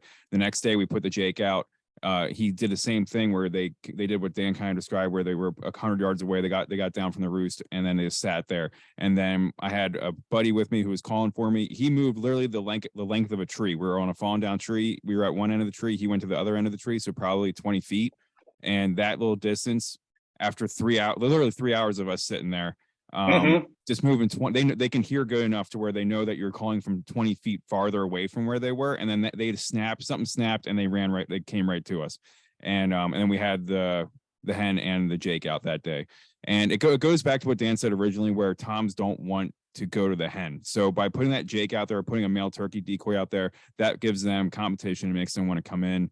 More so than them being kind of stuck away. So trying to make that distance. So there's 2 things you can do to try to get them to come in. One is have decoys out that make them interested to come into you. 2 is have a caller move back farther than where you are, and make them think that you're leaving and make them come chase you. Yep. And I'll add a number 3 onto that. Use the landscape to your advantage. I'll give kind of a quick example. If you look at this picture here on the left near the land survey monument, there's like this little rocky creek. You may not think that that's you may not even notice that. You may just walk across that and go, oh, a little creek there. A turkey may get to that, and he literally may refuse to cross it. He may not fly over. He may sit there all day refusing to cross over it. And that, I find that to be very common the later in the season goes. I don't know if they get agitated or if they start to get anxious and stressed or what the deal is, but they get hung up a lot on stuff like that. And so if you're in an area where it just sounds like that turkey's right over there, but he's not moving, it could be a case like that where he's just, for whatever reason, locked on something. Oh, a good question from in the chat. Can you buy OTC permit for different county? Yes. And it doesn't matter which, county you live in, what county you're, purchase. Let's say you're in Champaign County at the local Walmart and you want to buy it for Joe Davies County way up northwest, you can do that. You can buy it anywhere. It doesn't have to be at a vendor in that specific county. Now, what I will say is that first day that OTC permits go for sale, so those are the over-the-counter remaining county level tags. If you're wanting one, try to show up that morning and be ready. Normally, even here in Champaign, which we don't have a ton of hunters around, there's normally a line of a dozen or 2 dozen already at Field and Stream that morning when they go for sale. So I'm sure that's common across the landscape. So just kind of keep that in mind. If OTC is what you want to go for, start looking. And you're allowed up to 3 permits, right, Dan? So you can do 3 different counties. Yep. All right. So again, we're running a little low on time. Sorry, we ran over, but I want to go over turkey vocalizations a little bit. Mainly just what they sound like, but more importantly, what they mean and how the animal's using them. And as we go through 102 on Thursday, if you join us, we'll go even more in depth into these. And then obviously the turkey calling next week, we'll go through how to produce these calls on a variety of different calling type or different call types. I will give a quick headphone warning if you're wearing headphones. We are going to play these vocalizations and you will hear them through your headphones. So they may be a little loud off the get-go. So just kind of a quick headphone warning. I'll go ahead and play the first one right now, which is the gobble. Oh. Gets you excited, doesn't it, Jason?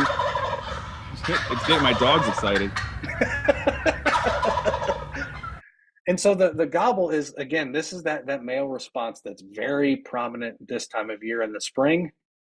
If you go out, right at sunrise, pretty much from today until the end of April, if you're in an area where turkeys frequent, you're going to hear gobbles.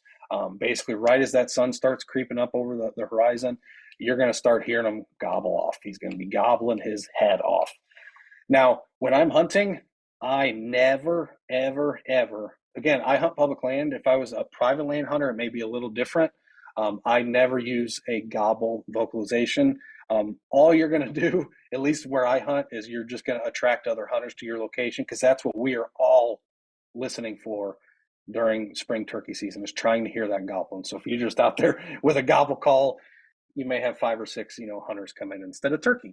Now you can use it as a last resort. Just be safe about it. Be cautious about it. Now it does make for a great roosting call late in the evening. We kind of talked about, doing that process we call shock gobble, or locating, where a tom's going to be up on a roost, a tom or a jake, and you make a loud noise and he's going to instantly gobble. It's just this innate reaction. Using a gobble call or a vocalization can also trigger that reaction. This is the yelp. So this is the most basic turkey vocalization. It's the most utilized. Now I'll play it again, and don't focus necessarily too much on the tone or on the individual note, but focus on the rhythm and the cadence. It has a very consistent cadence and rhythm, so kind of pay attention to that on this next playthrough.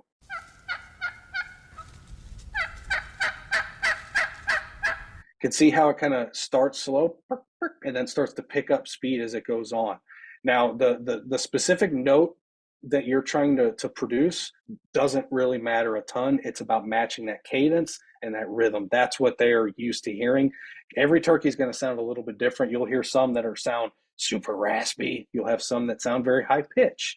But that cadence is always going to be the same. And that cadence is what really carries distance more than the individual note itself. It's that rhythm, that rhythmic, that sound really, really carries. Yeah, I think one of the best things you can do, Dan, I'm sorry to cut in there, but Google, just look up YouTube videos of hens. Just try to listen to actual natural hens talking, and you'll pick up on that. They all do the same little putts, and they also do the yelps are 100%. It's all about that pattern, that cadence. Yeah, it's kind of like 5 to 9 notes or something, but yeah, it's so consistent, so consistent. I really think you could take just about anything that kind of has some kind of squeak to it and match that cadence and probably be pretty close. Up next is the cluck.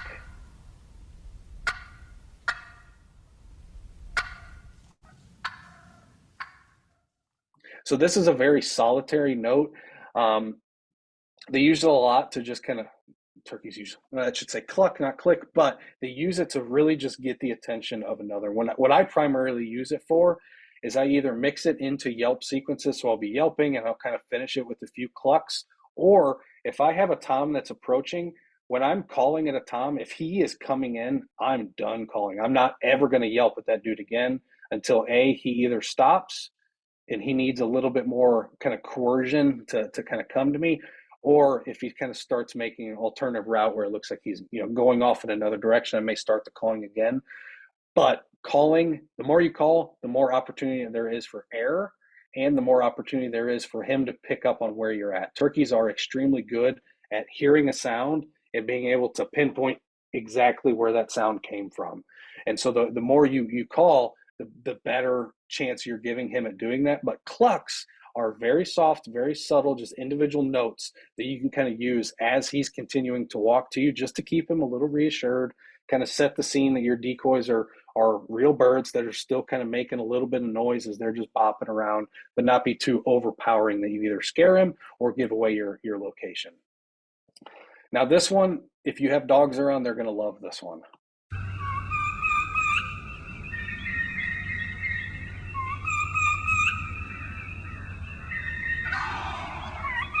So that's called the kiki. You'll also hear a lot of people call it a kiki run.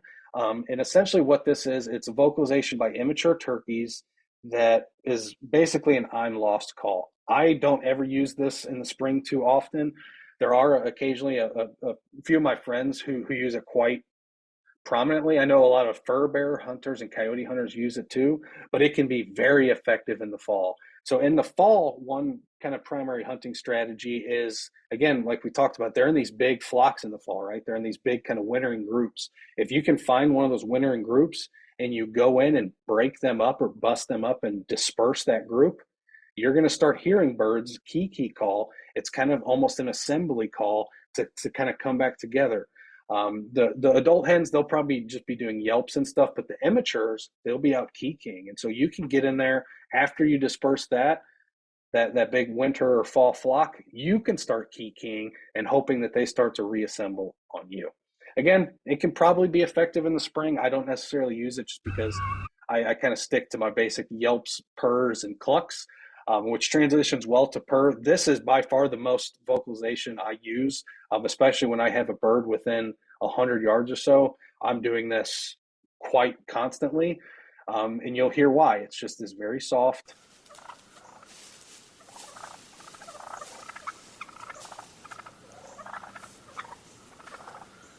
Hope that's playing through on the speakers enough. Yeah, you can hear it. It's like a little raptors hunting. Yeah, if you didn't know it was turkeys, it definitely doesn't sound like, I don't know, I probably wouldn't have said it was turkeys the first time I heard it, but it's really just this content sound. They just do it when they're out just kind of feeding, when they're out rearing their brood, when they're just kind of intermixing and looking around for bugs. They're just constantly doing these purrs, and it's nothing you'll necessarily hear when they're on the other side of the field. But if you're in your turkey setup and you have 3 or 4 hens come and start feeding around you, you will hear this nonstop. Again, it's not a sound that carries a good distance away, but it's really good at just reassuring that turkey that this is a content area. It brings some life back into your decoys and into your set, and it can just add some overall realism to the whole thing without blowing it out with overly loud vocalizations like the cut, for instance.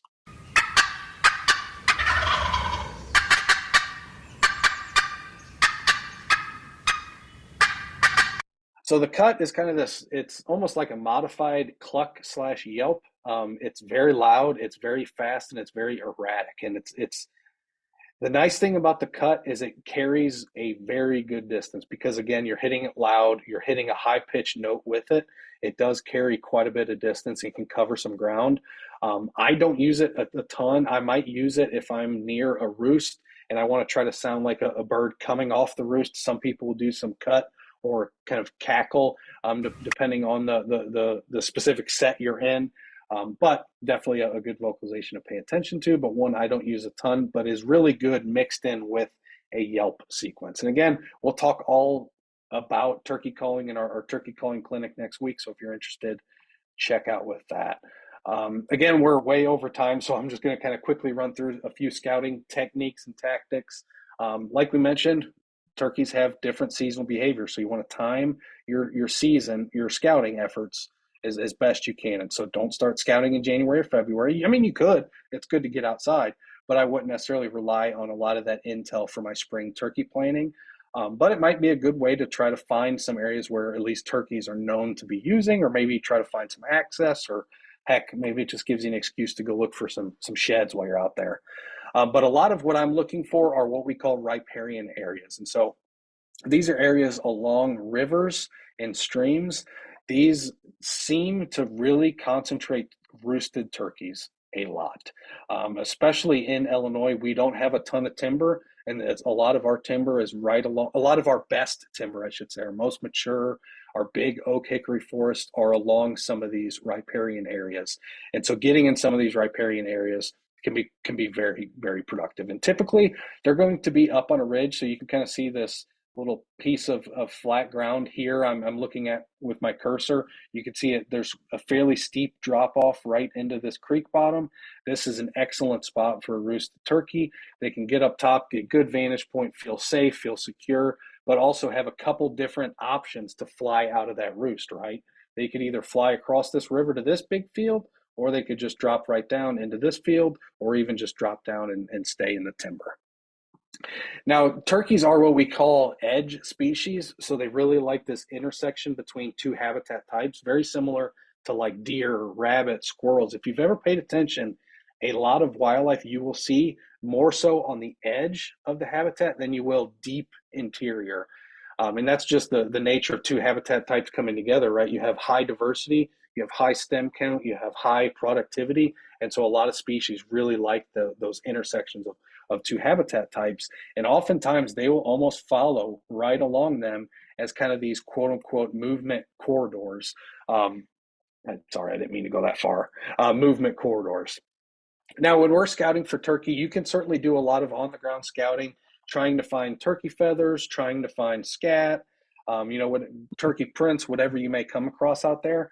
The vast majority of my scouting is going to look just like what this picture looks like. I'm going to be roosting. Typically, I'm not going to do it a ton before my season starts.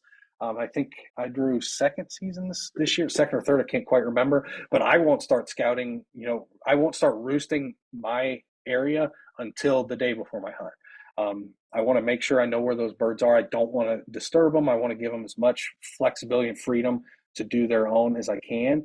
And so what I'm doing when I first get to an area, I will literally start at the parking lot.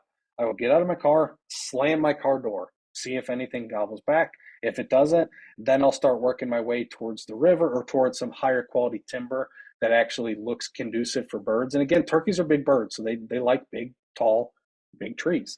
So that's what we're looking for. And just go out there, and you can either use a hoot owl. I use a crow call. I just really do it with my mouth, just a ah. It's not the greatest sounding thing in the world, but it works. The turkeys respond to it. So it doesn't take much, but you're getting a very good indication of where those turkeys are. And we, as turkey hunters, we almost say we're putting the turkeys to bed. Because if I go out there, let's say tonight, I went out there, I roosted birds, I know exactly where they're going to be when I show up at, 2 hours before the sun rises tomorrow if I was hunting again. I'm not, because it's not season, but it's putting the birds to get to bed. You know where they're going to be, and you can put together a pretty rock steady plan to try to make a set or a play at them the next day. Now, this goes back to our conversation earlier. This is very difficult. It doesn't always work out the way we anticipate, especially because, again, that Tom has chosen that roost for a specific reason. And usually it's because he's already got an eye on a harem of hens somewhere, and he's going to go straight for them in the morning. Now, there are instances where you can certainly get him away from those, but don't rely on the roost. And don't, if the roost doesn't play, I've been on so many turkey hunts where the roost just goes away and I'm done for the day. I want to go home. I'm going back to work. It's like, the best part of the day hasn't even started yet. Again, 10 to noon. You always have that in your back pocket. If that first hunt or that first set off the roost isn't working out as planned, don't worry about it. Just relax. Go take a nice walk for 30 minutes, maybe take a nap against a tree. Let that Tom do his thing with those females and try to catch up with him later in the afternoon. Now, before we wrap up, I do want to give a big shout out to NWTF, the National Wild Turkey Federation. We should kind of clarify, Jason and I are both volunteer for our local chapter here in Champaign County. But if you've never heard of NWTF before, it's a conservation membership organization. The membership is about $35 a year, but you get access to this magazine. You get, I think it's you get 6 copies per year. And usually they also give you another little gift when you sign up a membership too. But it's good. It supports conservation. It supports turkey hunting efforts. It supports turkey habitat. But It also allows you to meet like-minded people. And I know when I first moved to Illinois, it honestly took me about 2 or 3 years. I grew up hunting, and it took me a few years to start hunting in Illinois, even after living here, before I started with the Learn to Hunt program, because I just didn't know anybody. I didn't The rules were a little complex and confusing. And so joining an organization like NWTF just allows you to meet like-minded people in your area, right? Because they have, county level chapters. They often have events. We just had our banquet here in Champaign County. Was that in January, Jason? I think, yeah, mid to late Yeah. January. People won a bunch of guns, bunch of calls, raised a bunch of money for turkey conservation. And so it's a great time. So I do recommend looking into the National Wild Turkey Federation if you're interested in them. They're a great organization. They do a lot of cool stuff. Give them some support. Mm-hmm. But with that, I'll kind of quickly show our upcoming event schedule real quick. Big plans for the next few weeks. So if you're interested in kind of taking the next step, again, this was a very cursory overview, but we really hope to build on a lot of the things we talked about today on Thursday. So join us on Thursday and then next week on the 21st for turkey vocalizations and a little calling clinic. That should be quite fun. And if you want to get out and learn how to trap some beaver or otter, we'll be out at Spring Lake this weekend, and we've got a few in-person turkey workshops coming up with many more to be announced. With that, sure. I think that's about all I got. That's it. Let us know if you're coming on Thursday. That'd be nice to know who's all coming.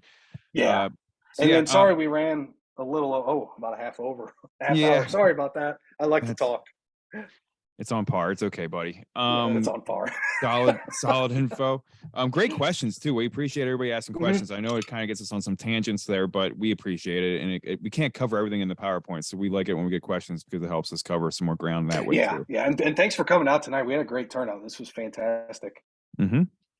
Yep. So if you have any questions, you guys can reach out to us on social media or our email, which was listed, and we're pretty timely getting back to folks. So there you go. So so just go to Facebook and follow us on Facebook. We'll give you season updates and things like that. It's one of the big hits that we do there. And and hope to see you all Thursday. Yep. All right. You guys have a great night. All right. Thanks, everybody.